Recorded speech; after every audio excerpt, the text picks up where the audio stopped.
आइए भक्तजनों, अब सुनते हैं शनिवार व्रत की विधि एवं कथा।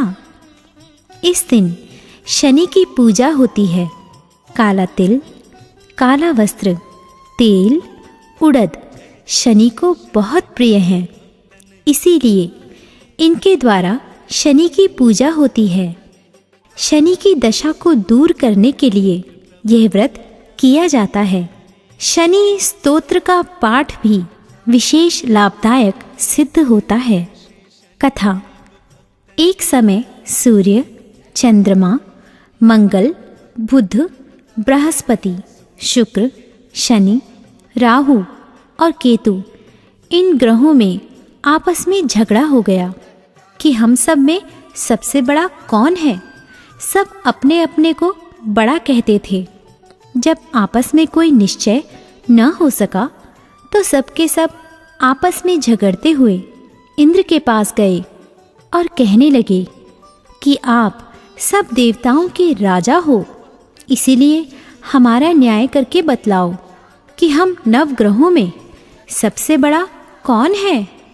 राजा इंद्र इनका प्रश्न सुनकर घबरा गए और कहने लगे कि मुझ में ये सामर्थ्य नहीं है जो किसी को बड़ा या छोटा बतलाऊं। मैं अपने मुख से कुछ नहीं कह सकता। हाँ, एक उपाय हो सकता है। इस समय पृथ्वी पर राजा विक्रमादित्य दूसरों के दुख का निवारण करने वाला है, इसलिए तुम सब मिलकर उन्हीं के पास जाओ, वही तुम्हारे दुखों का निवारण करेंगे। ऐसा वचन सुनकर सभी ग्रह देवता चलकर भूलोक में राजा विक्रमादित्य की सभा में जाकर उपस्थित हुए और अपना प्रश्न राजा के सामने रखा। राजा उनकी बात सुनकर बड़ी चिंता में पड़ गए कि मैं अपने मुख से किसको बड़ा और किसको छोटा बतलाऊं। जिसको छोटा बतलाऊंगा वही क्रोध करेगा। परंतु उनका झगड़ा निपटाने के लिए एक उपाय सोचा कि सोना, चांदी, कांसा, पीतल, शीशा, रांगा, जस्ता, अभ्रक और लोहा 9 धातुओं के 9 आसन बनवाए। अब आसनों को क्रम से, जैसे सोना सबसे पहले और लोहा सबसे पीछे बिछाए गए। इसके पश्चात राजा ने सब ग्रहों से कहा कि आप सब अपने अपने सिंहासनों पर बैठिए। जिसका आसन सबसे आगे है वह सबसे बड़े, और जिसका आसन सबसे पीछे है वह सबसे छोटा जानिए, क्योंकि लोहा सबसे पीछे था और वह शनिदेव का आसन था। इसीलिए शनिदेव ने समझ लिया कि राजा ने मुझको सबसे छोटा बना दिया है। इस पर शनि को बड़ा क्रोध आया और कहा कि राजा, तू मेरे पराक्रम को नहीं जानता। सूर्य एक राशि पर 1 महीना, चंद्रमा 2.25 महीना 2 दिन, मंगल 1.5 महीना, बृहस्पति 13 महीने, बुध और शुक्र 1 महीने, परंतु मैं एक राशि पर 2.5 अथवा 7.5 साल तक रहता हूँ। बड़े बड़े देवताओं को भी मैंने भीषण दुख दिया है। राजन सुनो, राम जी को 7.5 आई और वनवास हो गया, और रावण पर आई तो राम जी ने लक्ष्मण की सेना लेकर लंका पर चढ़ाई कर दी, रावण के कुल का नाश कर दिया। हे राजा, अब तुम सावधान रहना। राजा कहने लगा, जो कुछ भाग्य में होगा देखा जाएगा। उसके बाद अन्य ग्रह तो प्रसन्नता के साथ चले गए, परंतु शनिदेव बड़े क्रोध के साथ वहाँ से सिधारे। कुछ काल व्यतीत हो जाने पर जब राजा को 7.5 की दशा आई तो शनिदेव घोड़ों के सौदागर बनकर अनेक सुंदर घोड़ों के सहित राजा की राजधानी में आए। जब राजा ने सौदागर के आने की खबर सुनी तो अश्वपाल को अच्छे अच्छे घोड़े खरीदने की आज्ञा दी। अश्वपाल ऐसी अच्छी नस्ल के घोड़े देखकर और उनका मूल्य सुनकर चकित हो गया और तुरंत ही राजा को खबर दी। राजा उन घोड़ों को देखकर एक अच्छा सा घोड़ा चुनकर सवारी के लिए चढ़ा। राजा घोड़े की पीठ पर चढ़ते ही घोड़ा जोर से भागा। घोड़ा बहुत दूर एक बड़े जंगल में जाकर राजा को छोड़कर अंतर्ध्यान हो गया। इसके बाद राजा अकेला जंगल में भटकता फिरता रहा। बहुत देर के पश्चात राजा ने भूख और प्यास से दुखी होकर भटकते भटकते एक ग्वाले को देखा। ग्वाले ने राजा को प्यास से व्याकुल देखकर पानी पिलाया। राजा की उंगली में एक अंगूठी थी, उसे निकालकर प्रसन्नता के साथ ग्वाले को दे दी और शहर की ओर चल पड़ा। राजा शहर में पहुंचकर एक सेठ की दुकान पर जाकर बैठ गया और अपने आप को उज्जैन का रहने वाला तथा अपना नाम वीका बतलाया। सेठ ने उसको कुलीन मनुष्य समझकर जल आदि पिलाया। भाग्यवश उस दिन सेठ की दुकान पर बिक्री अधिक हुई थी। तब सेठ उसको भाग्यवान पुरुष समझकर भोजन कराने के लिए अपने साथ ले गया। भोजन करते समय राजा ने आश्चर्य की बात देखी कि खूंटी पर हार लटक रहा है और वह खूंटी उस हार को निगल रही है। भोजन के पश्चात कमरे में आने पर जब सेठ को कमरे में हार न मिला तो सबने यही निश्चय किया कि सिवाय वीका के और कोई इस कमरे में नहीं आया, अतः अवश्य ही उसी ने हार चोरी किया है। परंतु वीका ने हार लेने से मना कर दिया। इस पर 5-7 आदमी इकट्ठे होकर उसको फौजदार के पास ले गए।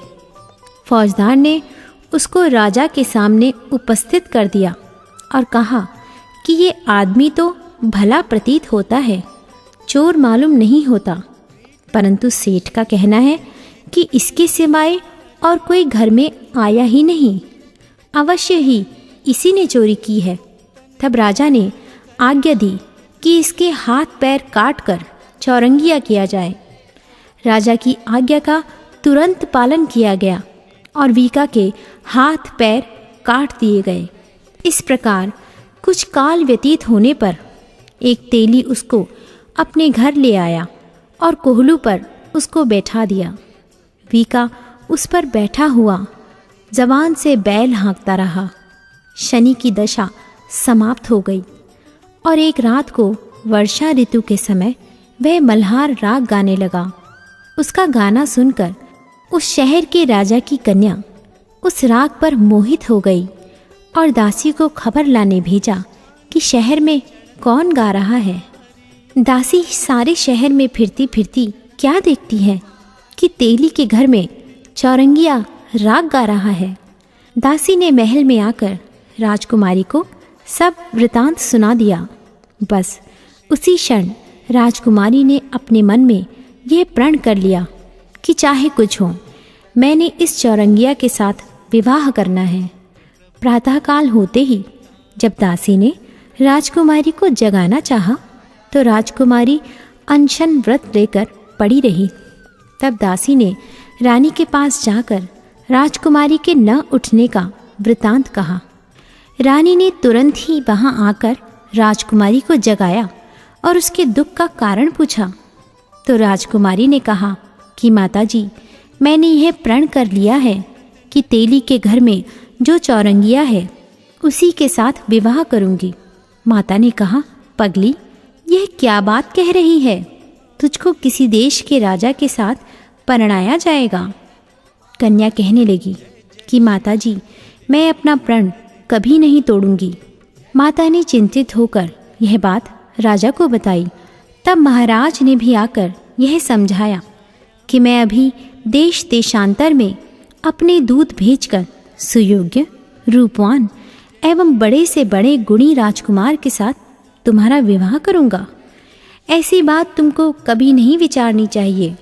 कन्या ने कहा, पिताजी, मैं अपने प्राण त्याग दूंगी, परंतु दूसरे से विवाह नहीं करूंगी। इतना सुनकर राजा ने क्रोध से कहा, यदि तेरे भाग्य में ऐसा ही लिखा है तो जैसी तेरी इच्छा हो वैसा ही कर। राजा ने तेली को बुलाकर कहा कि तेरे घर में जो चौरंगिया है उसके साथ मैं अपनी कन्या का विवाह करना चाहता हूँ। तेली ने कहा कि ये कैसे हो सकता है? कहाँ आप हमारे राजा और कहाँ मैं एक नीच तेली। परंतु राजा ने कहा कि भाग्य लिखे को कोई नहीं टाल सकता, अपने घर जाकर विवाह की तैयारी करो। राजा ने उसी समय तोरण और वंदनवार लगवाकर अपनी राजकुमारी का विवाह चौरंगिया विक्रमादित्य के साथ कर दिया। रात्रि को जब विक्रमादित्य और राजकुमारी महल में सोए तो आधी रात के समय शनिदेव ने विक्रमादित्य को स्वप्न दिया कि राजा कहो, मुझको छोटा बतलाकर तुमने कितना दुख उठाया। राजा ने क्षमा मांगी। शनिदेव ने प्रसन्न होकर विक्रमादित्य को हाथ पैर दिए। तब राजा ने कहा, महाराज, मेरी प्रार्थना स्वीकार करें कि जैसा दुख आपने मुझे दिया है ऐसा और किसी को न दें। शनिदेव ने कहा कि तुम्हारी प्रार्थना स्वीकार है। जो मनुष्य मेरी कथा सुनेगा या कहेगा उसको मेरी दशा में भी कभी किसी प्रकार का दुख नहीं होगा, और जो नित्य ही मेरा ध्यान करेगा या चींटियों को आटा डालेगा उसके सब मनोरथ पूर्ण होंगे। इतना कहकर शनिदेव अपने धाम को चले गए। राजकुमारी की आंख खुली और उसने राजा के हाथ पांव देखे तो आश्चर्य को प्राप्त हुई। उसको देखकर राजा ने अपना समस्त हाल कहा कि मैं उज्जैन का राजा विक्रमादित्य हूँ। यह सुनकर राजकुमारी अत्यंत प्रसन्न हुई। प्रातःकाल राजकुमारी से उसकी सखियों ने पूछा तो उसने अपने पति का समस्त वृतांत कह सुनाया। तब सबने प्रसन्नता प्रकट की और कहा कि ईश्वर ने आपकी मनोकामना पूर्ण कर दी। जब उस सेठ ने यह सुना तो वह विक्रमादित्य के पास आया और राजा विक्रमादित्य के पैरों पर गिरकर क्षमा मांगने लगा कि मैंने आप पर चोरी का झूठा दोष लगाया, अतः आप मुझको जो चाहें दंड दें। राजा ने कहा, मुझ पर शनिदेव का कोप था, इसी कारण यह सब दुख मुझको प्राप्त हुआ। इसमें तुम्हारा कोई दोष नहीं, तुम अपने घर जाकर अपना कार्य करो। सेठ बोला कि मुझे तभी शांति होगी जब आप मेरे घर चलकर प्रीतिपूर्वक भोजन करेंगे। राजा ने कहा, जैसी आपकी मर्जी हो वैसा ही करें। सेठ ने अपने घर जाकर अनेक प्रकार के सुंदर भोजन बनवाए और राजा विक्रमादित्य को प्रीति भोज दिया। जिस समय राजा भोजन कर रहे थे, एक अत्यंत आश्चर्य की बात सबको दिखाई दी। जो खूंटी पहले हार निकल गई थी वह अब हार उगल रही है। जब भोजन समाप्त हो गया तो सेठ ने हाथ जोड़कर बहुत सी मोहरें राजा को भेंट की और कहा कि मेरे श्रीकंवर नामक एक कन्या है, उसका पाणी ग्रहण आप करें। इसके बाद सेठ ने अपनी कन्या का विवाह राजा के साथ कर दिया और बहुत सा दान दहेज आदि दिया। इस प्रकार कुछ दिनों तक वहाँ निवास करने के पश्चात विक्रमादित्य ने शहर के राजा से कहा कि अब मेरी उज्जैन जाने की इच्छा है। फिर कुछ दिन के बाद विदा लेकर राजकुमारी मनभावनी, सेठ की कन्या श्रीकंवरी तथा दोनों जगह के दहेज में प्राप्त अनेक दास, दासी, रथ और पालकियों से सहित विक्रमादित्य उज्जैन की तरफ चले। जब शहर के निकट पहुँचे और प्रवासियों ने राजा के आने का संवाद सुना तो समस्त उज्जैन की प्रजा आगवानी के लिए गई। तब बड़ी प्रसन्नता से राजा अपने महल में पधारे। सारे शहर में बड़ा भारी महोत्सव मनाया गया और रात्रि को दीपमाला की गई। दूसरे दिन राजा ने शहर में यह सूचना कराई कि शनिश्चर देवता सभी ग्रहों में सर्वोपरि हैं। मैंने उनको छोटा बतलाया, इसी से मुझको यह दुख प्राप्त हुआ। इस कारण सारे शहर में सदा शनिश्चर की पूजा और कथा होने लगी। राजा और प्रजा अनेक प्रकार के सुख भोगती रही। जो कोई शनिश्चर की इस कथा को पढ़ता या सुनता है, शनिदेव की कृपा से सब दुख दूर होते हैं। शनिवार की कथा को व्रत के दिन अवश्य पढ़ना चाहिए।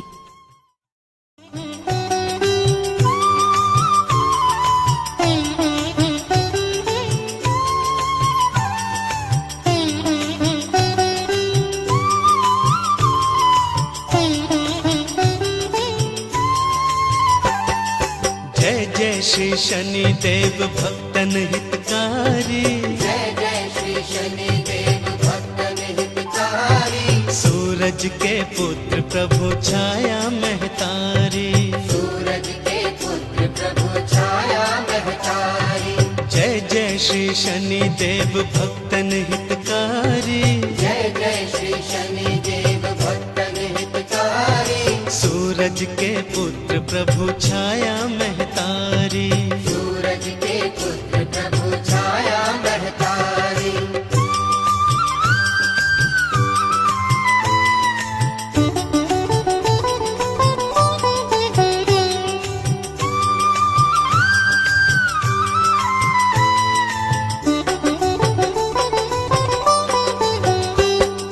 श्याम अंक वक्र दृष्टि चतुर्भुजाधारी।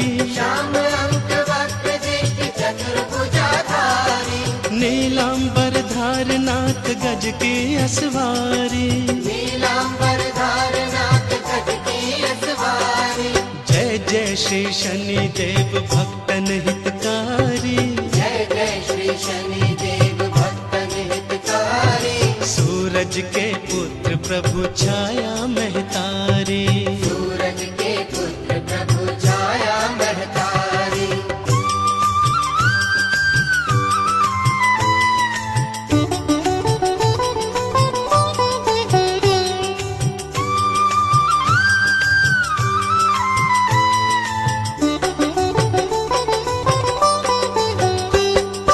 क्रीट मुकुट शीश रजित दीपत है लीलारी। किरीट मुकुट शीश रजित दीपक है लीलारी।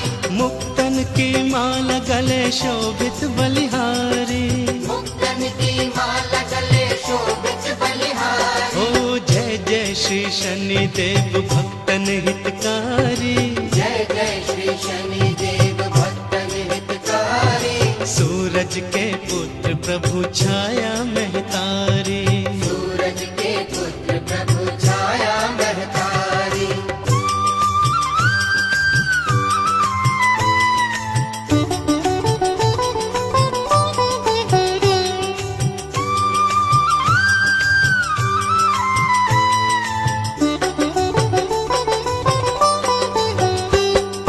मोदक मिष्ठान पान चढ़त है सुपारी। मोदक मिष्ठान पान चढ़त है सुपारी।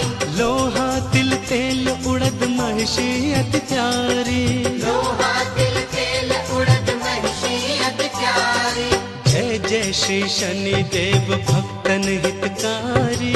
जय जय श्री शनि देव भक्तन हितकारी। सूरज के पुत्र प्रभु छाया महतारी। सूरज के पुत्र प्रभु छाया महतारी।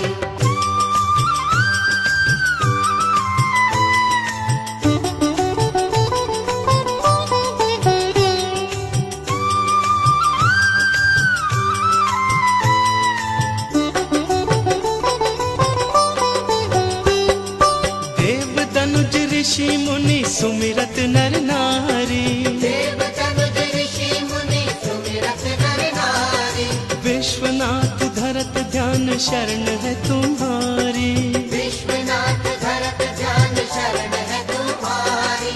जय जय श्री शनि देव भक्तन हितकारी। जय जय श्री शनि देव भक्तन हितकारी। सूरज के पुत्र प्रभु छाया महतारी। सूरज के पुत्र प्रभु छाया महतारी। जय जय श्री शनि देव भक्तन हितकारी। जय जय श्री शनि देव भक्तन हितकारी। सूरज के पुत्र प्रभु छाया